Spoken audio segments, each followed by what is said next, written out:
45 దాటాక మగవారి లైఫ్లో సెక్స్ పట్ల ఉత్సాహం తగ్గడం, డబ్బు పట్ల ఆపేక్ష పెరగడం మనం గమనించవచ్చు. ఆ ఇంకేం ముందులే 50 వస్తున్నాయి, పిల్లలు పెద్దోళ్లయ్యారు అనే ఆలోచనలతో ఉన్న కాస్త యవ్వనంని చేజేతులా సంకనాకించుకోవడం మగాడి అలవాటు. మగాడి ఆలోచనలకు వ్యతిరేకంగా ఉంటాయి ఆడవారి ఆలోచనలు. ఇక్కడ 40 దాటాక యుక్తవయసు కన్నా ఎక్కువగా స్పందించడం మొదలవుతుంది. స్త్రీల శరీరం ఒత్తిడి మొత్తం యుక్తవయస్సులోనే తట్టుకుని ఈ వయసుకు రాగానే రాటుదెలిపోతుంది. ఆటుపోట్లు తట్టుకునే ధైర్యం మగాడికన్నా స్త్రీలకు ఎక్కువగా ఉంటుంది. 40 దాటాక అది మరింత పరిణితి చెందుతుంది. దానివలన తన మనసు ప్రశాంతంగా ఉంటుంది. భావ వ్యక్తీకరణ చేయగల ధైర్యం, ఎదిరించగల సత్తా మొత్తం పుణికిపుచ్చుకుంటుంది. ఎప్పుడైనా గమనించండి, 20లోపు ఆడపిల్లలు స్వేచ్ఛ కోసం పోరాడరు. పెళ్ళయి పిల్లలు పుట్టాక మాత్రమే స్త్రీకి స్వేచ్ఛ అవసరం అవుతుంది. పోయేటప్పుడు మూటలు మోసుకుపోము.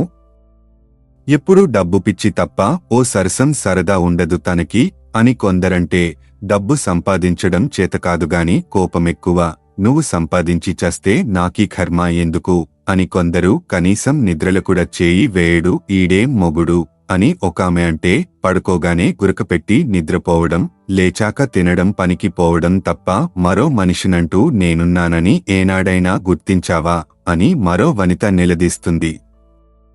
ఇలా రకరకాలుగా ఆలోచించడం స్త్రీ నైజం. తన కోరిక తీరకపోతే కొట్టే స్త్రీలు ఉన్నారు. తాము కష్టపడి భర్తను పోషించే మహిళలు ఉన్నారు. ఆడది ఎప్పుడు ఎలా ఉంటుందో చెప్పడం ఎవరి వల్ల కాదు. తన మూడ్ని గుర్తిస్తూ తనకు అనుకూలంగా మారి ఆడదాన్ని తనవైపు తిప్పుకునే మగవారు చాలా కొద్దిమంది ఉంటారు.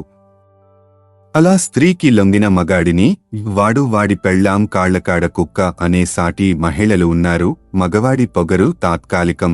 మగవాడు సగం అనుమానంతో నాశనం అవడమే కాక భార్యను నాశనం చేస్తాడు, కుటుంబంను నాశనం చేసుకుంటాడు, చివరికి ఏటు కాకుండా ఏకాకి అవుతాడు.